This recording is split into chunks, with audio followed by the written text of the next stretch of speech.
Começa agora. Diário Econômico PicPay. Uma análise das principais informações que impactam os mercados, A economia global e do Brasil. Apresentação Marco Caruso. Bom dia, pessoal. Hoje é terça, dia 14 de maio e este é o seu Diário Econômico. A semana começou no ritmo dos mercados ainda lento, já que a inflação americana que saiu hoje e amanhã vão ser o divisor de águas para o humor. Antes do CPI no meio da semana, saem os preços ao produtor americano, agora cedo, referente a abril, que já vai dar alguma sinalização para a inflação oficial do Fed. As pesquisas qualitativas recentes com o setor de manufatura têm apontado, por exemplo, um aumento de custos, o que deixa então no ar essa preocupação para o dado de hoje. Os traders de títulos estão se posicionando para um potencial movimento mais acentuado. O pessoal, inclusive, citou ontem uma operação grande em opções no 10 anos, na Treasury de 10 anos, comprada em volatilidade, ou seja, se a volatilidade sobe, o cara ganha dinheiro. Na bolsa americana, o Smart Money, no dialeto do condado, o cara que entra e sai rapidinho, cobriu as posições compradas depois daquela valorização que a gente viu na semana passada de 2% do Nasdaq e do SP 500. E o travessão para mais uma rodada de dólar forte também parece relativamente baixo. A cesta de moedas contra o dólar caiu perto de 1% desde o pico de abril, mas enfim, a gente vai descobrir tudo agora às 9h30 da manhã. Só que antes, às 8 horas, sai a ata do Copom, que eu já comentei bastante ontem, né? Vamos ver se tem mesmo algum consenso entre os diretores sobre até onde eles podem levar a Selic e, nesse sentido ainda, por que do dissenso que a gente teve.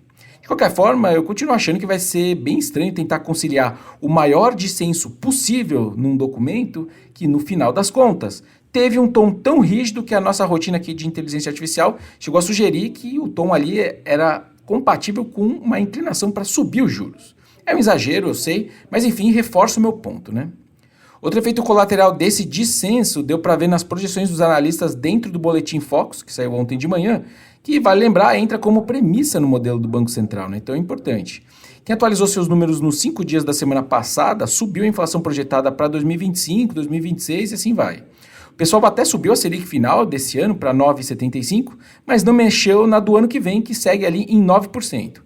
Ou seja, a cabeça é que o juro termina mais alto esse ano do que se esperava antes, mas que o ciclo de cortes poderia ser retomado no ano que vem, mesmo com a visão, né, dessa inflação maior para frente. E isso tudo para um PIB desse ano que segue sendo revisto para cima, o que em teoria também diminui a necessidade de juros menores no ano que vem, certo? Ou seja, juntando tudo, é o mercado achando que a Selic vai cair porque sim. Também sai hoje o setor de serviços nosso aqui fechando seus números de atividade referentes a março. Nossa projeção é um pouco maior do que o consenso e se a gente tiver certo, o setor então fecha o trimestre passado com um avanço de 0,5% sobre o quarto trimestre de 2023. Os serviços prestados às famílias seguem resistente com a força da ocupação que a gente está vendo no mercado de trabalho e também todo esse aumento real de salários, fora os pagamentos expressivos de precatórios que o governo federal fez na virada do ano e ao longo desse tri que ajuda obviamente você a consumir mais serviços. Por outro lado, deve ter vento contrário vindo, por exemplo, da piora da safra e de todos os problemas climáticos que limitam, por exemplo, o crescimento do setor de transportes.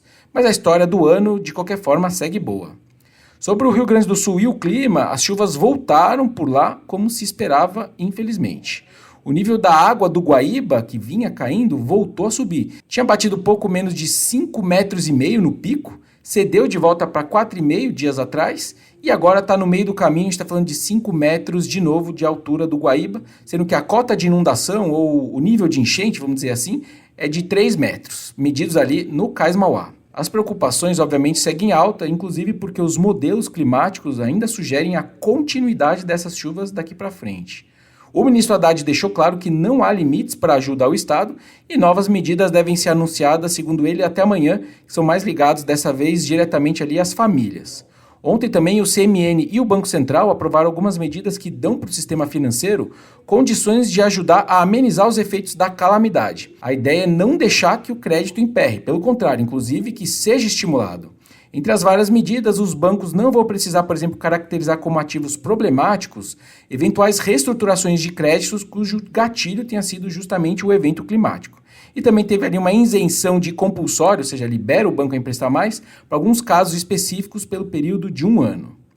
Bom dia, bons negócios e sorte sempre. Você ouviu? Diário Econômico PicPay. Uma análise das principais informações que impactam os mercados, a economia global e do Brasil. De segunda a sexta, às 6 da manhã, no Spotify e YouTube.